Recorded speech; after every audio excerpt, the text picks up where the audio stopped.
अरे गुरु का मामला तुम्हारा मामला है, तुम जानो कैसे प्रसन्न करोगे। तो आप कहेंगे तो भाई हम कैसे प्रसन्न करेंगे। अब तुम्हारे गुरु कैसे प्रसन्न होते हैं। कोई कोई गुरु है सेवा नहीं लेते हैं, किसी को पास भी आने नहीं देते हैं। ऐसे ऐसे भी बहुत सारे गुरु हैं, शिष्य कर दिया जाओ भजन करो जाओ। और कोई कोई गुरु है नहीं, सेवा करो तो खूब प्रसन्न, सेवा नहीं करने से प्रसन्न नहीं, उनके पास रह करके उनको खूब सेवा करो। तो ऐसे ऐसे अलग अलग मानसिकता, क्योंकि तो अनंत स्वरूप है, न जाने किस स्वरूप में प्रकट होते हैं शिष्य के सामने। ये तो गुरु शिष्य संवाद है, यहाँ तो हमारा कोई प्रवेश अधिकार है नहीं। तो उस स्थिति में गुरु कैसे प्रसन्न होते हैं, गुरु के आज्ञा शिरोधार्य करके गुरु जैसे प्रसन्न होते हैं ऐसे ही कर्म करना चाहिए। माने मूल बात है गुरु को प्रसन्न करो हृदय से। गुरु कृपा 3 प्रकार है, एक है साधारण कृपा, एक है विशेष कृपा, एक है आत्यंतिक कृपा। सेवा भी 3 प्रकार है, एक साधारण सेवा, एक विशेष सेवा, एक आत्यंतिक सेवा। साधारण सेवा है कभी कभी खबर लिया, गुरु का खबर लिया। आजकल तो मोबाइल का जमाना है, फ़ोन करके गुरु का खबर जान लेते हैं कैसे हैं। ज़्यादा अस्वस्थ है तो चलो गुरुदेव अस्वस्थ हैं, बहुत दिन गए नहीं, चलो थोड़ा देख के आ जाएं गुरुदेव कैसे हैं। बहुत दिन बाद दर्शन करने के लिए आ गए हैं, गुरु का कोई प्रयोजन हो तो जिज्ञासा करते हैं। जिज्ञासा अनुसार गुरु जी जो आदेश करते हैं तद अनुसार जैसे हो उनको प्रसन्न करने के लिए, उनको इच्छा पूर्ति के लिए, उनको जैसा कहते हैं ऐसे सेवा करने के लिए तत्पर होते हैं। यह है साधारण सेवा। और विशेष सेवा है नहीं, हर समय कहीं भी रहें, प्रतिदिन नियमित रूप से गुरु का खबर लेते हैं। अगर पास नहीं भी रह पाते हैं कारणवश, ऐसे भी होता है, तो गुरु के सानिध्य में रहना संभव नहीं होता है, ऐसे भी होता है। तो उस स्थिति में भी गुरुदेव कैसे प्रसन्न होते हैं, गुरु की क्या इच्छा है, हमारे प्रति क्या आकांक्षा रखते हैं, क्या इच्छा रखते हैं, कौन सा इच्छा पूर्ति करने से हमारे ऊपर गुरु प्रसन्न होंगे, ये गुरु की इच्छा जान करके तद अनुसार सेवा करने के लिए हर समय तत्पर रहते हैं। गुरु के बहुत सानिध्य में रहने का कोशिश करते हैं।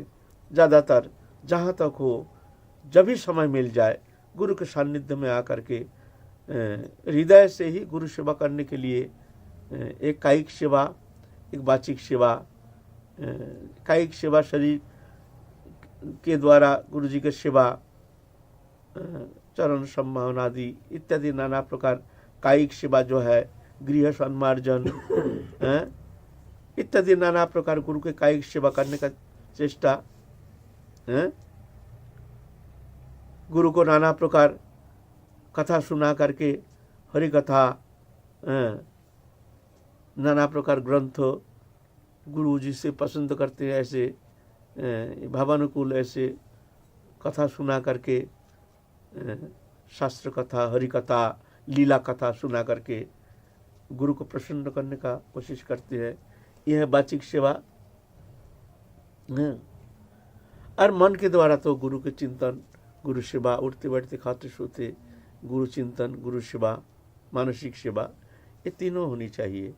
तो इस तरह से गुरु के प्रसन्नता संपादन के लिए समस्त चेष्टा करते हैं साध्यानुसार। यह है विशेष सेवा। और एक है आत्यंतिक सेवा। आत्यंतिक माने गुरु को तो प्राण पलक के लिए दुनियादारी कुछ जानते ही नहीं है। गुरु कैसे प्रसन्न होते हैं, बस ऐसे ही उनके जीवन का एकमात्र लक्ष्य है, एकमात्र इच्छा है गुरु प्रसन्न हो जाए। गुरु को कैसे हम सुख संपादन करेंगे, कौन क्रिया के द्वारा, कौन चेष्टा के द्वारा, कौन सा सेवा के द्वारा हम गुरु को प्रसन्न कर, माने आत्यंतिक इच्छा। ऐसा नहीं जे एक क्रियात्मक क्रिया तो है, गुरु कह दी ये करो वो कर लिया, ये करो वो कर लिया, नहीं नहीं बोला तो चुपचाप रह गया, ऐसे नहीं। वो मन जान करके, उनको मन क्या इच्छा है जान करके सेवा, जान करके सेवा करना। और माने गुरु में इतना लगाव है। वास्तविक क्या होता है, जब सही सही प्रेम होता है गुरुचरण में, मन की लगाव होता है, दृढ़ निष्ठा होती है, अत्यंतिक निष्ठा होती है, तो गुरु छोड़ के वो शिष्य को जानते ही नहीं। ऐसा है रामचंद्र कविराज, जिनकी जीवन चरित हम लोग यहाँ आलोचना कर रहे हैं। आत्यंतिक, ये आत्यंतिक किसी का अंतकरण की वृत्ति होती है, गुरु का तो प्राण हो जाता है। आत्यंतिक सेवा माने काय मन वचन से जीवन का उद्देश्य ही है गुरु प्रसन्नता। बस अपना भजन साधन कुछ देखते ही नहीं, कोई मतलब ही नहीं है।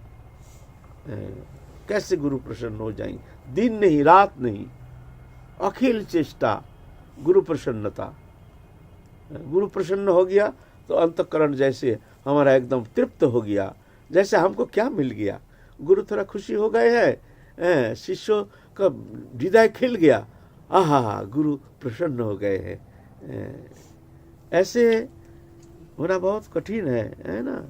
ये आत्यंतिक सेवा, ये आत्यंतिक भावना कोई शिष्य का हो गया तो मान लीजिए साधन भजन का कोई आवश्यकता नहीं। बिना साधन भजन वो भगवत प्राप्ति समस्त कुछ प्राप्त कर सकते हैं। गुरु प्रसन्नता, जस्य देवे पराभक्ति यथा देवे तथा गुरु तस्वैते कथितं झरता प्रकाशन्ते महात्मनो। जस्य देवे पराभक्ति, जैसे साधारणतः जो भजन करने आए हैं, हम जैसे साधक, साधारणतः क्या होता है, हमारा इष्ट में निष्ठा ज्यादा है ना। गुरु में उतना नहीं है, गुरु में है लेकिन ऐसा नहीं। जैसे हम लीला चिंतन, राधा कृष्ण के जुगल चिंतन, लीला चिंतन, उनके ध्यान धारणा, राधा रानी के रूप मधुरिमा, राधा रानी की लीला, राधा रानी को प्रसन्न करने के लिए ही हमारे समस्त साधन चेष्टा, उठते बैठते खाते सोते हा राधे। तो ये इष्टनिष्ठा ये बहुत देखने में आता है। इष्टनिष्ठा खूब देखने में आता है, लेकिन गुरुनिष्ठ ऐसे इष्ट में जैसे निष्ठा ऐसे निष्ठा गुरु में, ये ऐसा देखना बहुत मुश्किल है। ये बोले कैसे होता है, बोले ये ऐसा नहीं होता है। ये तो पूरा पूर्व जन्म के पूंजीभूत शुभ संस्कार, पूंजीभूत महत् कृपा प्राप्त करने में समर्थ, ऐसे कदाचित करोड़ों में एक ऐसे सौभाग्यशाली कोई साधक दिखने में आता है। ये ऐसा साधारणतः ऐसा होता नहीं। गुरुनिष्ठ सुदुर्लभ ऐसे कहते हैं। एक निष्ठ गुरुनिष्ठ जो होते हैं, गुरु छोड़ के इष्ट को भी जानते नहीं है, ऐसा है सुदुर्लभ। दस्य देवे पराभक्ति, पराभक्ति मतलब सबसे बड़े जो भक्ति है हमारे इष्ट में, तो हमारे ऐसे भक्ति हम चाहते हैं, चिंतन भी करते हैं, आग्रह भी करते हैं, साधन भी करते हैं, अनुशीलन भी करते हैं, अपने इष्ट में निष्ठा, इष्ट के प्रति हमारे ऐसे प्रेम ये चाहते हैं। लेकिन गुरु के प्रति इतादृश निष्ठा प्रेम थोड़ी सबसे ऐसा थोड़ी होता है। हाँ, गुरु निष्ठा होना चाहिए। गुरु जा करके गुरु को सेवा, धन दौलत पैसा कौड़ी ये सब नाना प्रकार जो भी वस्तु है दे करके, बहुत ये भी बहुत दुर्लभ है जो गुरुनिष्ठ है।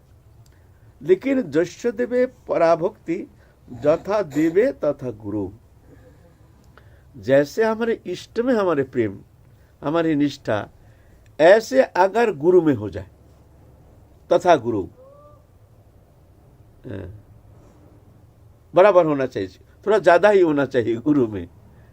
लेकिन बोलना सहज है, होना तो ये तो पूर्व जन्म की सुकृति लभ्य, सुकृति संपन्न लाखों लाखों जन्म का सुकृति लाभ करके जाके ऐसे गुरु निष्ठा लेकर के जन्म लेते हैं, ये कदाचित दुर्लभ है। ये भौमलोक में ऐसे एकनिष्ठ गुरु भक्त तो भौमलोक पे बहुत दुर्लभ है। लेकिन अगर कोई है तो बिना साधना बिना चेष्टा गुरु कृपा से समस्त कुछ प्राप्त करने में समर्थ हो सकता है। उसके लिए साधन का कोई आवश्यकता नहीं। स्वाभाविक भगवान गुरु प्रसन्न हो गए तो गुरु प्रसन्न हो गए तो भगवान प्रसन्न हो गए। तो जथा देवे तथा गुरु तस्वीर कथितं जड़ता प्रकाशन्ते महात्मनो। उनके भीतर समस्त तत्व समस्त कुश भीतर से प्रकटित हो जाता है। स्वाभाविक ही शास्त्र अध्ययन का कोई जरूरत नहीं। उनके भीतर ऑटोमेटिकली समस्त शास्त्र समस्त तत्व सब कुछ प्रकटित हो जाते हैं और सब जान जाते हैं भगवत कृपा से गुरु कृपा से। बोलो, क्या कभी चाहते हुए भी साधक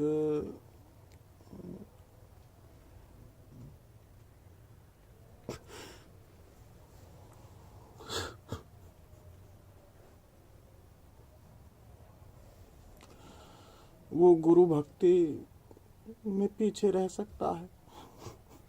देखो ये तो स्वाभाविक है। ये तो चाहन एक तो है प्रार्थना, जैसे हमारे भीतर गुरु भक्ति नहीं है, कम है, हाँ भगवान से प्रार्थना प्रभु हमको गुरु भक्ति दो, या गुरु से प्रार्थना करते हैं हे गुरुदेव तुम हमको भक्त तुम्हारे चरण में अनन्य निष्ठा दो, अनन्य भक्ति दो, हमारी बहुत कमी है। हाँ भाई हम अपनी बात कह रहे हैं, हमारे उतना गुरु निष्ठा तो हमारे है नहीं। तो हम गुरु जी से एक दिन प्रार्थना किए गुरुदेव बाबा एकांत में, हम एकांत में गुरु जी के साथ रहते थे ना, गुरु जी के साथ सोते थे, बगल में ही सोते थे एकांत में। गुरुदेव रात को सोते नहीं थे, जंगल में रहते थे, हम भी जंगल में रहते थे। हमने बोला बाबा एक बात बताऊं तो बोलते हैं बताओ। हम बोले बाबा हमारा गुरु भक्ति बहुत कम है, गुरु निष्ठा बहुत कम है बाबा, जैसे हम चाहते हैं वैसे गुरु भक्ति तो हमारा है नहीं। तो इस स्थिति में बाबा आप अगर हमारे दोष को क्षमा करके निज कृपा बल पर निज शक्ति से आप अगर हमको धारण करते हैं तो जाके हमारा तो गति हो सकती है, नहीं तो हमारा कोई गति नहीं। तो गुरुदेव ने उस दिन वचन दिया था हम तुमको धारण करके रखे हैं,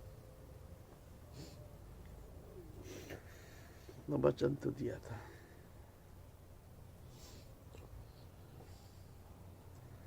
लेकिन वास्तव में हम में गुरु भक्ति बहुत कम है। ये हम बेशर्म निर्लज्ज होकर कह रहे हैं। जैसे गुरु में जो निष्ठा होना चाहिए, आत्यंतिक निष्ठा, वो तो हमारा संस्कार अच्छा नहीं है, दुर्बल संस्कार है, पूर्व जन्म का सुकृति है नहीं। खैर क्या कहूँ, ये हमारे दुर्भाग्य है। लेकिन फिर भी गुरुदेव कृपालु है, अहित की कृपा करके फिर भी उनके चरण सान्निध्य में रखे हैं। ये उनका अहित की कृपा हमारे अंदर ऐसे सुकृति, ऐसे साधन तो बहुत दूर की बात है। गुरुदेव का सान्निध्य में रहते थे, रखे थे, लेकिन सेवा में बहुत दुर्बलता, दुर्बल सेवा, मैंने उस सेवा से हम ही प्रसन्न नहीं, हमारा मन ही चित्त ही प्रसन्न नहीं होता था। तो जस्य देवे पराभक्ति जथा देवे तथा गुरु तस्वेति कथितं जड़ता प्रकाशन्ते महात्मनो। उनके भीतर में ही समस्त तत्व प्रकटित होता है। इसलिए नरोत्तम ठाकुर एक प्रार्थना की है, उनकी प्रार्थना में है श्री गुरु भक्त जन ताहार चरण मन आरोपिया कथा अनुसारे सखीर सर्वता मतो होइया ताहार जुतो सदा बिहारी ब्रजपुरे। बोलते हैं संग अगर करना है तो गुरु भक्त का संग करना, वो भजन करता है या नहीं करता है ये नहीं देखना, गुरु भक्त होना चाहिए। श्री गुरु भक्त जनो तहार चरण मनो। गुरु भक्त जो है उनके चरण में मन को समर्पण करके आरोप या कथा अनुसार उनकी बात मानना। आप बोलेंगे वो अगर शास्त्र नहीं जानता है तो क्या करें?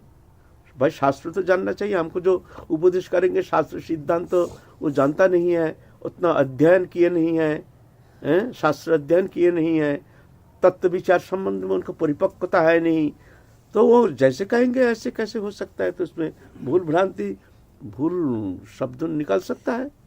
बोलते हैं नहीं, ऐसे गुरु भक्त के मुख से झूठ नहीं निकल सकता है। ऑटोमेटिकली उनके भीतर से सही तत्व जो है निकलेगा। गुरु कृपा करके उसको सब विदित करा देते हैं। गुरु उनको उनके भीतर में रह करके सब तत्व बोध करा देते हैं। तुम ऐसे संदेह नहीं करना। इसलिए और जिसमें गुरु निष्ठा नहीं है वो तो उनका संग नहीं करना। उनका संग करने से तुम्हारा मन दुर्बल हो जाएगा। गुरु के प्रति उनकी निष्ठा कम होने के कारण तुम्हारे भी ऐसे गुरु के प्रति निष्ठा की कमी आ जा सकती है। इसलिए गुरु श्री गुरु भक्त जनो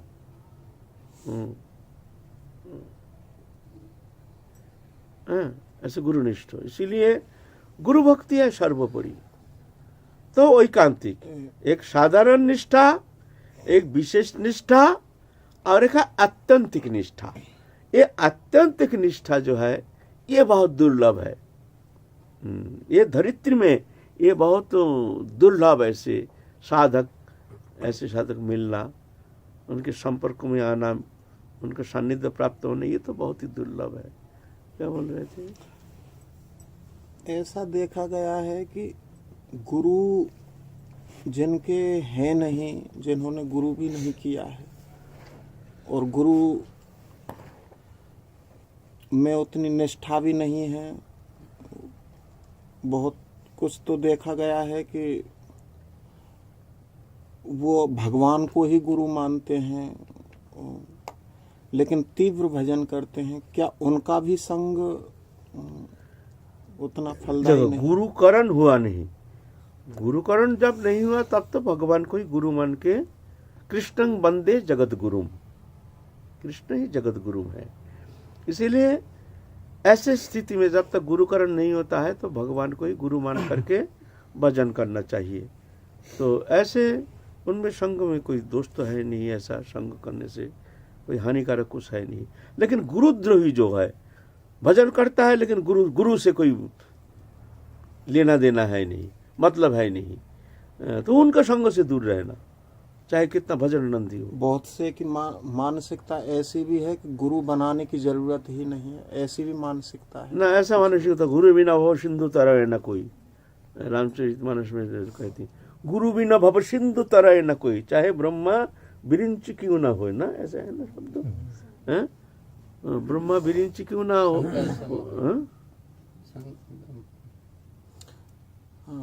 बोलो जो बिरंच शंकर सम हुई, बिरिंची शंकर सम हुई, बोले वो शंकर बिरिंची ब्रह्मा शिव जैसे क्यों ना हो, वो भी ये संसार सागर पार लगाना संभव नहीं है गुरु बिना। इस हम लोग एजुकेशन लेते हैं उसमें ही गुरुकरण चाहिए। गुरु बिना तो भौतिक विद्या भी प्राप्त करना संभव नहीं है। और वो परलौकिक अभंग मनुष्य गोचर मन बुद्धि के अगम्य चिद वस्तु वो बिना गुरु का तुम प्राप्त कर लोगे। ऐसे सनातन धर्म में ऐसा कोई प्रावधान है नहीं। हमारे सनातन धर्म में गुरुकरण करना अवश्य जरूरी है, वो भी सदगुरु पदाश्रय। पहले गुरुकरण बिना भगवत सानिध्य प्राप्त होना कदापि किसी अवस्था में संभव नहीं है। किसी ने गुरु नहीं बनाया हो लेकिन किसी महापुरुष में ऐसे ही निष्ठा रखते हों गुरु जैसे। हाँ, गुरुकरण हुआ नहीं लेकिन कोई महापुरुष में ऐसे निष्ठा रख करके भजन करते हैं, उसका कल्याण होगा। एकलव्य महाभारत में एकलव्य था, उनका गुरुकरण थोड़ी किया था, लेकिन द्रोणाचार्य जी को गुरु मान करके उनका मूर्ति बना करके खुद ही ऐसे तीरंदाज बन गए, ऐसे तीरंदाज बन गए। एक दिन घूमते घूमते गए पंच पांडव उस जंगल में, देखते हैं एक वैद्य चंडाल, अरे ऐसे ऐसे